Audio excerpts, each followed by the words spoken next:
Ramadan is in 3 weeks, ladies and gentlemen, which means it is very important that we start preparing for it from right now if we already haven't been doing so. Before I talk about anything to do with going to the gym and training in Ramadan, I want to mention that ultimately the purpose of the month of Ramadan is to strengthen our relationship with God. It is a month of ibadah, of connecting with Allah Almighty.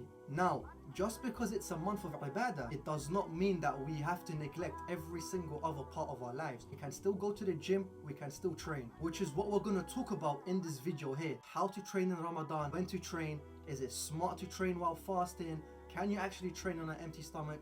We're going to talk about taking supplements in Ramadan, taking creatine, taking protein powders, how to do all of this, how to have a proper diet, how to get in your macros and calories, whether we should bulk, cut, maintain, all of that technical stuff. The first thing we're going to talk about is training throughout Ramadan. It is something I'm going to tell you lot, okay? Your mind is weaker than your body. Your body is capable of doing so much more than you may think up here. Just because your mind is tired doesn't necessarily mean your body will be tired, okay? So last year Ramadan, April 2021, I trained all 30 days of Ramadan. I was even doing jiu-jitsu in Ramadan. Here is literally a video of me doing weighted dips with 60 kilos attached while fasting.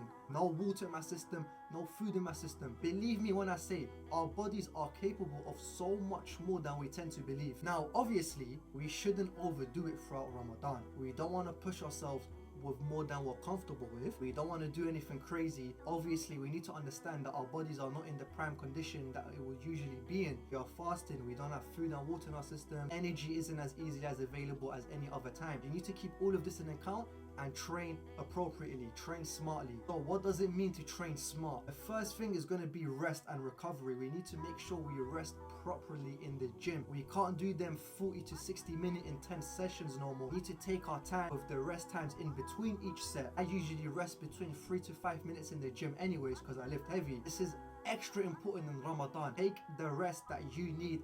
If not, maybe a minute or 2, 3 minutes even longer than usual. So we allow our body to catch its breath, to recover a little bit, and then so we can go into the next set a tad bit better. The second part of training is what time should we train? Personally, I recommend 2 times, either just before iftar or right after iftar, after you pray, Isha, Taraweeh, all of that stuff. I prefer going after Asr prayer. This is because I can go to the gym, get my session done with, and then the second is done, go straight home and I'm ready to break my fast, which means I can actually go a little bit intense because I know at the end of the workout I'm gonna go home and break my fast, rather than, let's say, going at dhuhr time, right after dhuhr. Let's say you finish your session, you have a couple hours until iftar. It's gonna mess with you. You're gonna be super fatigued, super tired. This isn't smart. The second option, you could go right after iftar. Now this is a smart approach as well because you're gonna eat, you're going to be able to drink water throughout the lifting session. However, the reason I don't like going after iftar is because after iftar I go to the mosque for Isha and Taraweeh, and then it's like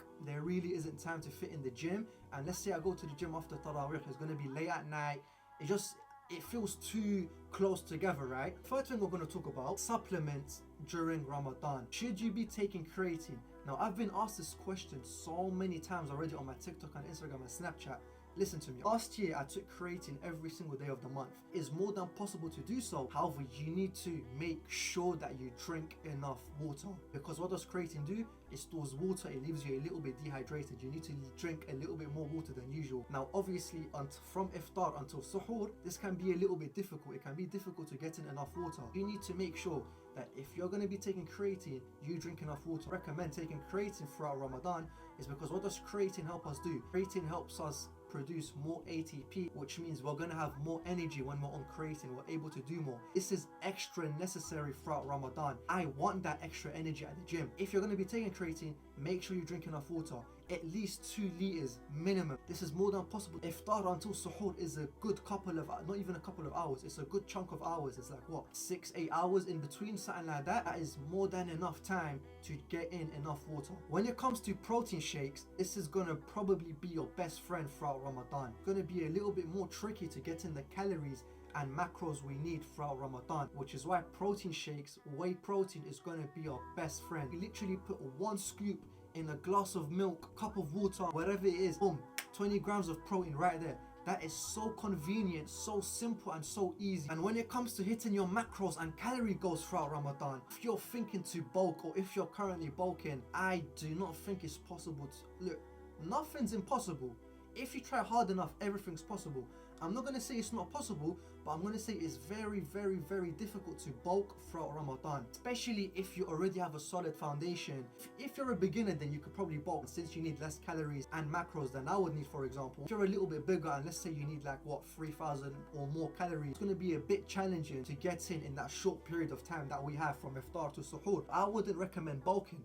I personally, and this is what I'm going to do, recommend maintaining. Try your best to maintain the weight and strength you have, and after Ramadan, inshallah, you can carry on cutting, bulking, whatever it is. When it comes to cutting specifically, Ramadan is a very, very, very easy time to cut. You're already not eating food throughout the day. You know, iftar comes, if you eat a little bit, you're literally gonna get so full. We all know that feeling. You go in there super hungry, eat 2 samosas, flipping full. So cutting is gonna be super, super easy throughout Ramadan. Bulking is gonna be a little bit challenging. When it comes to maintaining, I think this is the sweet spot. I think everyone should at least aim to maintain. This is the sweet spot. And if you're wondering how on earth are you going to maintain, how are we going to get our maintenance calories and protein goals and whatnot, it's simple, trust me. The first thing I'm going to say is keep your diet in check. Now, literally 20 seconds ago I mentioned samosas. When it comes to iftar times, don't just jump deep into the oily stuff. Don't just shove samosas down your mouth. Focus on your calorie dense and nutrient dense whole foods. Eat the rice first, get in the carbs, get in the protein, eat the chicken, the meat, whatever's cooked. Eat the whole food sources, okay? Be smart, be tactical in Ramadan. You need to approach this stuff correctly. My mum is going to be cooking for us throughout Ramadan, right? It's going to be foods that are calorie dense and nutrient dense. So one day, let's say it's going to be rice and chicken. First thing, I'm going to focus on finishing the rice and chicken. Then I'm going to enjoy myself with the samosas and the dessert and all of that stuff. Now, if you're thinking, how are you going to hit your macro goals? Let's say your protein goals. This is simple. Let me break it down for you, okay? Iftar, the first thing we're going to eat, this is the first meal of the day. Now, let's say in iftar we make rice and chicken. You could substitute that for any source of carbohydrates and any source of protein. In this example, rice and chicken. Let's say we make 4 drumsticks. A drumstick is about 20 grams of protein per leg. 1 plate of rice, 4 flipping drumsticks, which is so flipping easy to eat. 80 grams of protein right there. It's 20 grams a drumstick, depend if it's like them big ones. It's a little bit smaller, it might be 15 or something. You're still getting 60 to 80 grams of protein in 1 flipping meal. And then you make a protein shake right after. Boom. That's another 25 grams of protein. Right there, you're on 100. Now, let's say so my protein goal per day is 140 grams. Now, I personally got 40 grams left. Where am I going to get this 40 grams for? I've got a couple hours. After 2 hours, let's say, you know, I go iftar, I pray tarawih, I'm a little bit more hungry now. Man, I can go outside, get a burger, or I could make a chicken wrap. I'm going to post this video, how to cook the chicken wraps that I cook. If you guys know me from TikTok or Instagram and you're watching this video, I mentioned a couple times that one small meal, one little snack I eat in between my big meals is chicken wraps, right? Actually posted a video about this, I think yesterday or 2 days ago, so go watch that if you haven't. Now this is going to be my best friend throughout Ramadan as well. Protein shakes and chicken wraps, my best friend. My chicken wraps, right? One wrap is about 20 to 25 grams of protein. If I have 2 of them wrapped, 50 flipping grams, there we go. That's my macro goals hits. When it comes to the calorie goals though, this is a little bit more tricky, okay? I personally need 3,400 calories right now to bulk. I really doubt I'm gonna get 3,400 calories every single day. But what I am gonna try to do, I'm gonna try my best to maintain. When it comes to maintenance, right, understand this, throughout Ramadan, we are not as active as we usually would be, which means we're not going to be burning as much calories as usual, nor are we going to need to consume as much calories as usual. We're not doing as much as before to require an excess amount of energy, which is why maintenance and cutting throughout Ramadan typically easier than any other time. So as long as you hit your macro goals, you don't need to stress too much about the calorie intake. Trust me on that. Now guys, I've covered training, when to train, the time to train. I've covered supplements. I honestly think I've covered almost everything that you need to know about training throughout Ramadan. I'm going to say one thing, right? Training throughout Ramadan is way simpler than you think. Do not overcomplicate it.